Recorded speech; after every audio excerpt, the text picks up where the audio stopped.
Welcome to Cyberdeck Users Weekly, a magazine about how to use and own technology, and it comes out once a week or twice a week.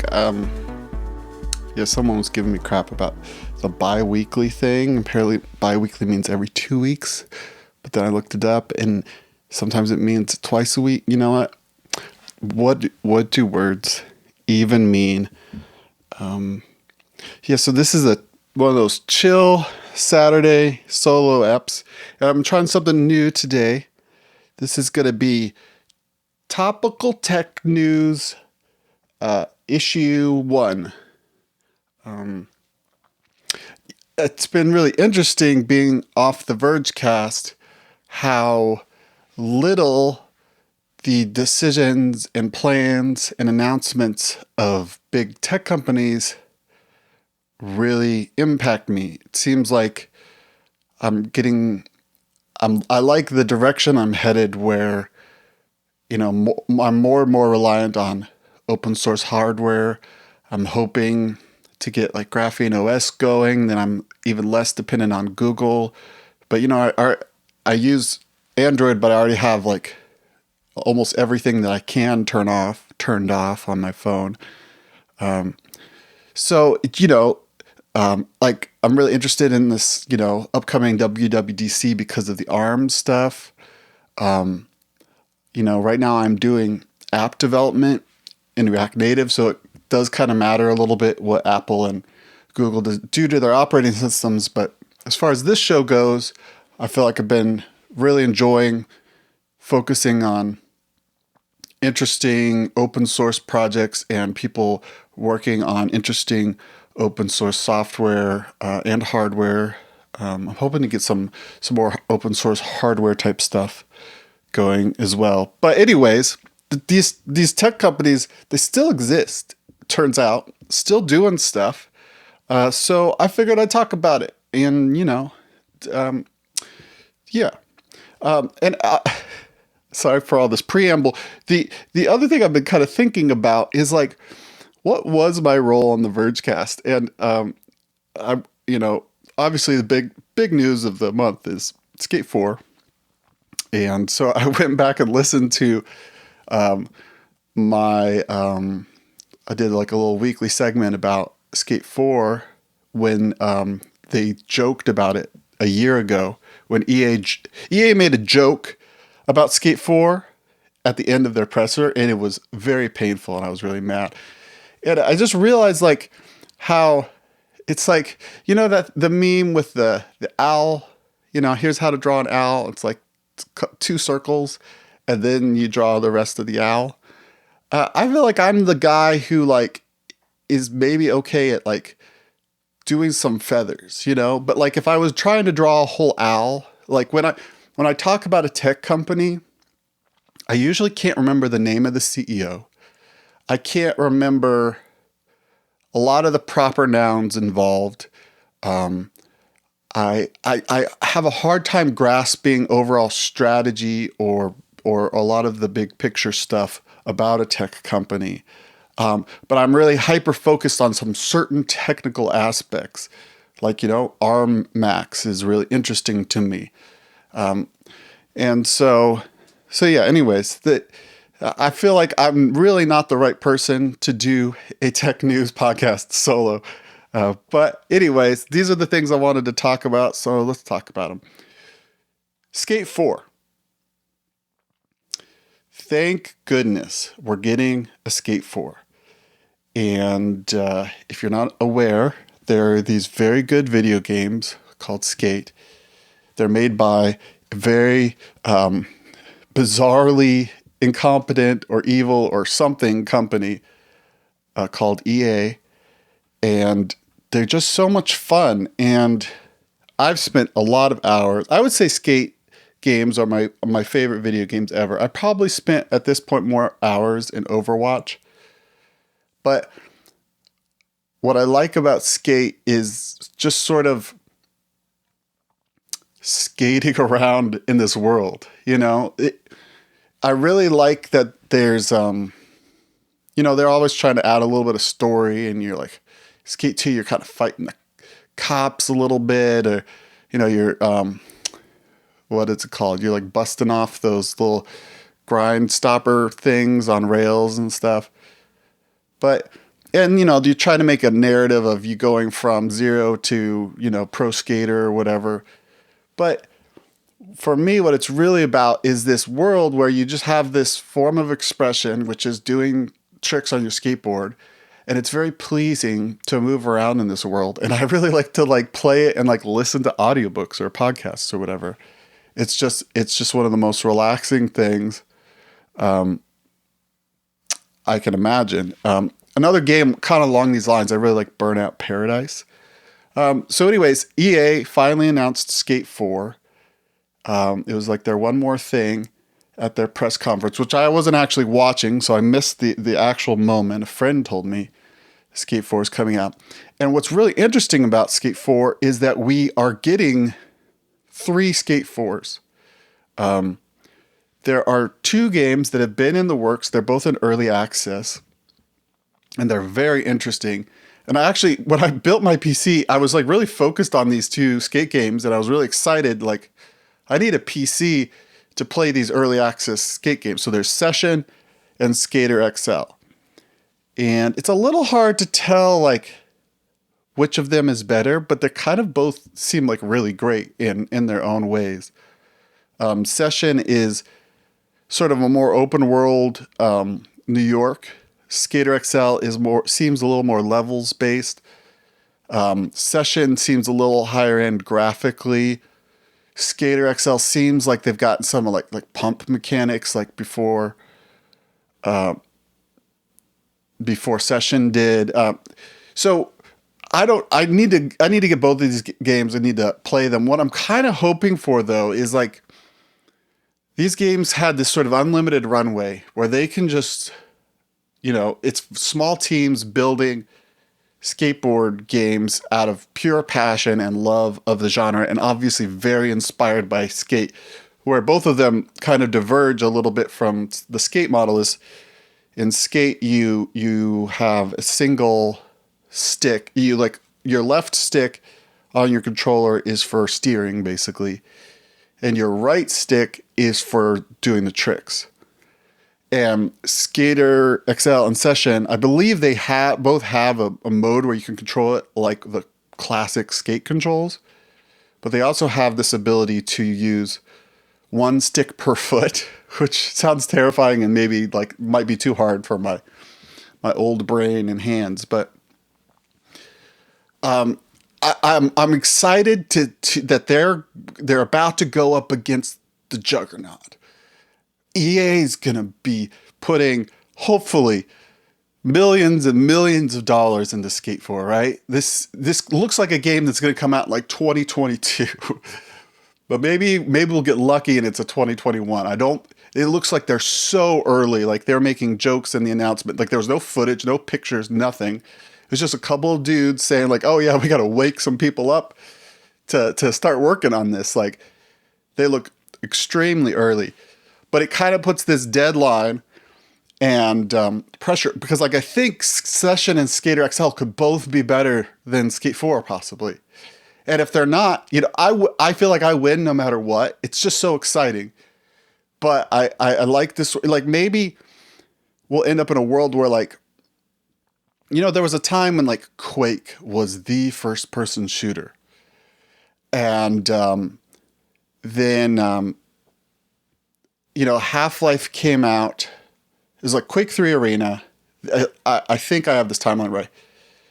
Quake 3 Arena was revolutionary, and it was, a lot of those pieces have been in place, but they just really combined them all, and it was internet native, a multiplayer game that was really designed to be played on the internet. Then Half-Life came out, and then there was this amazing mod for Half-Life. Counter-Strike, Valve bought the team or whatever that was doing Counter-Strike. So then they had Counter-Strike. And then you kind of had this really good console generation, and Call of Duty became ascendant in shooters. And so I and like there's never really been a Quake that was anywhere close to the importance of Quake 3 Arena. And so I feel like maybe we could end up in that sort of place here where Skate 1, 2, and 3 established the how cool this genre could be. And then maybe Session and Skater XL will like evolve it in the next way. And I hope they're wonderful. And they also have a lot of benefits. Like they have lots of different ways of controlling and a lot of settings for how you want to control stuff. They have mods already. Especially Skater XL seems to have a lot of user generated maps. They don't like look amazing, but there's a lot of potential there. But my ideal skate game is just a big open world that I can explore through this mechanism, and I don't think too hard, and I just listen to my audiobook. I also really want a skateboarding game that is a competitive multiplayer shooter. I feel like you're doing like a trick. When you're in a trick combo, you're like generating shields somehow, and then you fly up out of a half pipe and you take some shots at some, and then you zoom back. I don't know. I think there's more to be explored here, and I'm excited to see this becoming like hopefully a whole genre, and not we've been hurt a lot of times by very bad skateboarding games. And now we're kind of on the cusp of having potentially 3 amazing skateboarding games. So anyways, really excited about Skate 4. Okay, so next, topical tech news. We have this Hey email app, which it's interesting. I really haven't actually looked into it I just don't... There are so many things I dislike about email, but they make me kind of want to get off email. And I feel like there's that. I think Hey is this app from the people who made Basecamp. And I don't know. I don't have like a great fondness for Basecamp because I've like used it as a product. It's classically a company that is very comfortable being very incremental and with its features, very conservative with what it adds, which I think a lot of people really appreciate, that you don't get a lot of churn. You've got a real stability and you can really get to know something. But for me, Basecamp never clicked with me, and I felt like, wow, this is moving so slowly as far as progress and solving my actual problems. So I wasn't bullish on this company being the right one to fix email. And my bigger thing is that I want to have a little bit more ownership over my email. I don't want to pay for someone else's domain email address. I don't really want to be very dependent on a centralized service for my email. So it's not really that appealing to me as a product, but it's really appealing as like they're going up against one of the most successful products of all time, which is Gmail. And it sounds like people are really into it, really liking it, except for big bad Apple, which, I think everybody should listen to this Vergecast episode, which has I can never remember his name. It's THH. So the guy from Basecamp, the guy who like made Rails, right? David Heinemeier, Heinemeier Hansen, and then Representative David Cicilline are on the Vergecast, and they're talking about Apple. And I really like DHH's thought process, the way he's thinking about this, where it's like he's not asking Apple to stop taking its 30% cut. He's asking Apple to let people install software on the iPhone.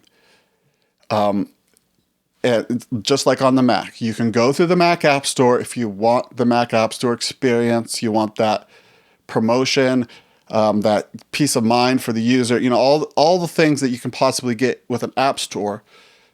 but he also wants there to be installing. And I guess what I worry a lot about when the government gets pulled into these technology conversations is that a lot of regulation that seems like it's designed to rein in like a big tech monopoly or duopoly or triopoly, or how many opolies can you have? I don't know.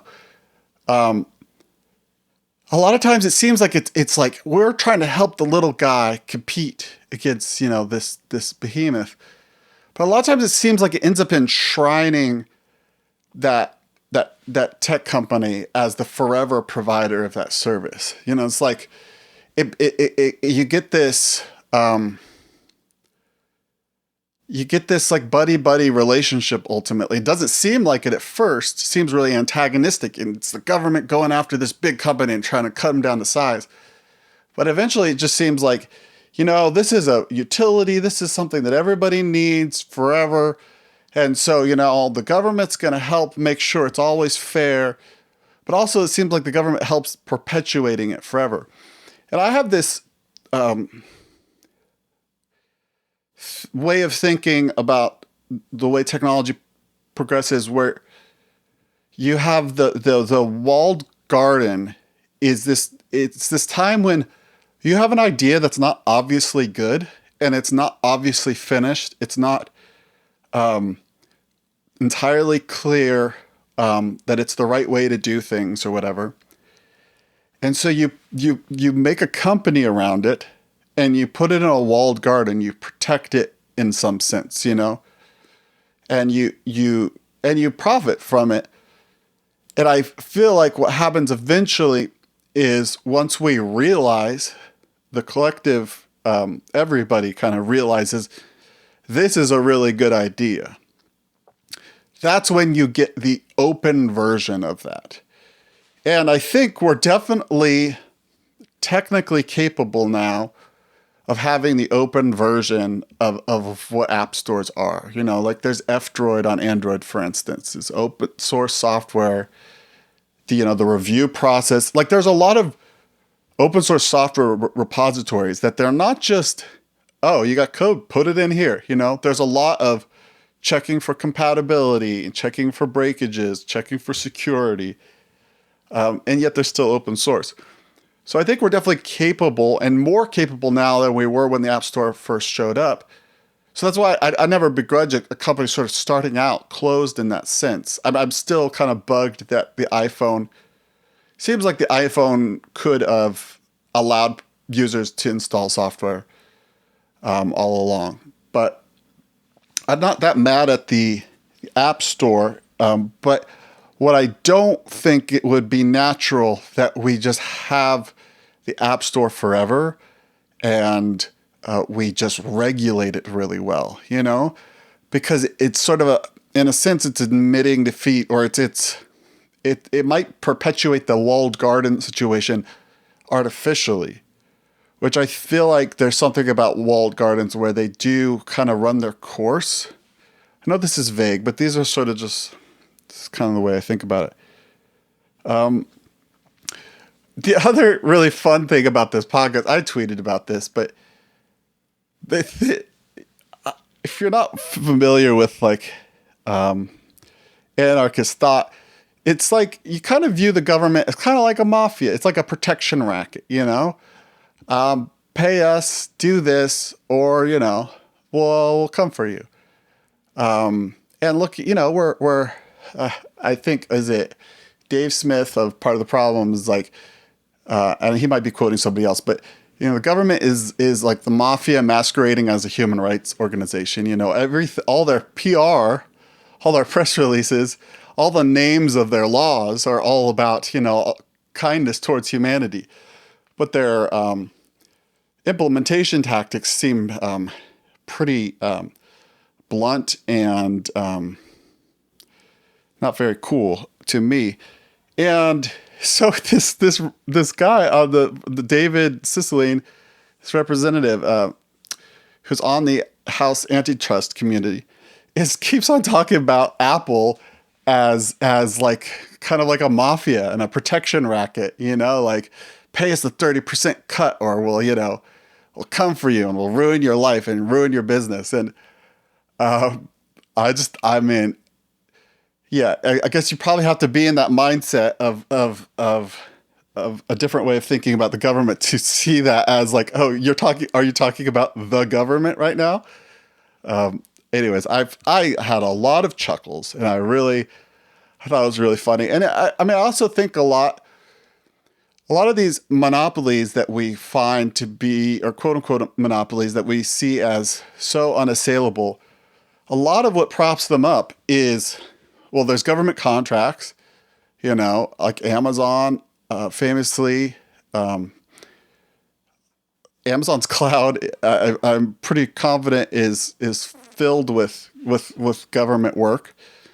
But there's also, I think a huge one is patents. And I know this isn't a super popular opinion, but I mean, patents are sort of like asserting that you have a timed monopoly on an idea. And I just think it's really artificial. I mean, we have this concept of intellectual property, but it really just doesn't make a ton of sense. The idea of not being able to copy ideas is kind of weird. It's kind of artificial. It's very, very different than physical property, because ideas can be copied without theft. Like if I have some land, if you want to also have that land, like we have a real problem. If I have an idea and then you also want to have that idea, I don't have to relinquish that idea for you to have it. Now, I might be bothered that you copied me, and yeah, but it might be annoying. It might kind of be a lame look for you, like, oh, you don't have any of your own ideas. But there's also ideas that, there's kind of their time has come, they're invented simultaneously, like 5 different places. But whoever gets the permission from the government to have the monopoly on it just gets to have the monopoly on it. It doesn't seem very much about incentivizing competition or innovation. And you have these big companies with these huge patent moats and these constant patent mills, and they're always pressuring their engineers to patent more and more because it's a way to fend off competition. So, Apple famously sued Samsung for, I think it was design patents. I'm always getting this wrong. Samsung was obviously ripping off Apple design and the phone icon and things like that. But also, the smartphone was an idea whose time had come, and the government ended up sort of propping up a monopoly, or what was becoming a sort of monopoly or a duopoly of, and you had all these. I mean, the whole first decade of smartphones is kind of a huge patent war and standoff. I also, I've talked about this a lot of times on the Vergecast, but GPUs are a really hard market to enter because of all the patents. I believe CPUs are similar. And so it's one of these things where a good idea, you can't even come up with it independently, right? Patents aren't just a thing where it's here's the secret sauce, we'll show it to you if you pay us. It's even if you're independent and come to the same conclusion that this is a good idea, patents still bar that person from it. So it's a real government enforced monopoly. And it's not surprising to me that people are mad at these companies for their monopoly powers, but I end up typically blaming the government, and that might just be my bias, but I think the government has a lot to blame here, propping up these walled garden situations longer than is natural or necessary. I mean, think about GeoHot and hacking the PlayStation 3. As far as I know, I think Sony won that lawsuit. I think that they settled out of court, but Geohot wasn't allowed to hack anymore. And so, it's not obvious and clearly illegal to jailbreak an iPhone and put your own software on it, but it kind of seems a little illegal. And the government helps perpetrate that as well. So like, even if you had this, you could imagine a world where a new iPhone comes out, a month or two later, somebody releases a thing that you plug into the lightning port of the iPhone, it jailbreaks it, and now you have a phone that runs, slightly modified Apple software. It's illegal to modify copyrighted software, especially selling that as a product, but I think even just in general. So, yeah, you end up with this situation that's kind of artificial, where you buy something and you kind of own it, but you kind of don't. You're the farmer with a John Deere tractor, and you're not allowed to install your own software on it. So anyways, those are some of the things that I think about the Hey app situation. I do kind of want to check it out. I'm just curious what they've done user interface wise. But okay, so next, topical tech news, audio tweets. I've tried to care about this, and I can't say that I do, except I've always wondered, like, especially when YouTube was becoming a big deal, like, I feel like we now live in one of the first times in a long time where you could have a relatively advanced society without literacy. You could everything could be video and audio. And obviously the way we make this technology is kind of an advanced form of literacy of computer programming. But so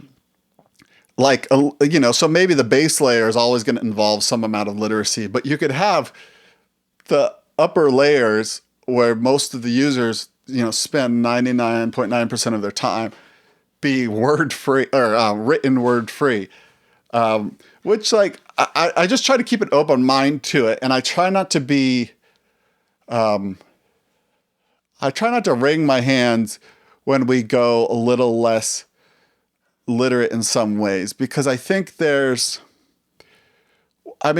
think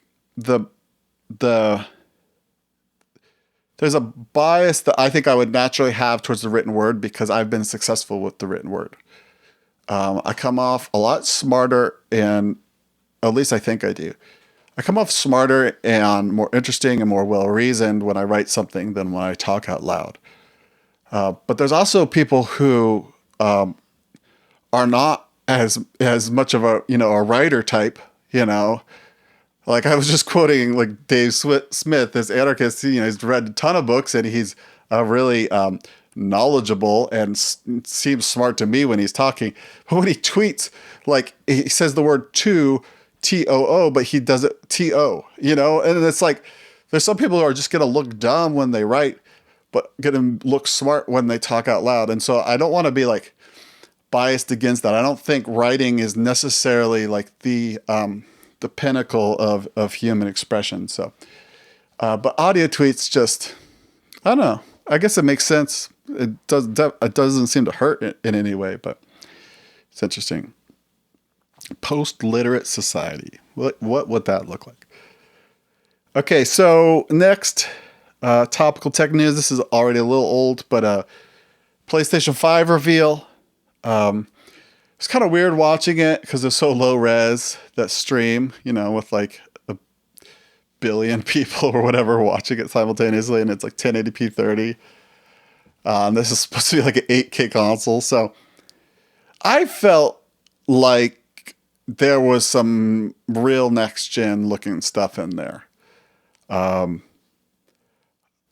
lot more. Like, I felt like I had to squint to find anything that looked even sort of next gen on the Xbox reveal. And I felt like Sony showed up with way more games and way more next gen looking games. So I'm pretty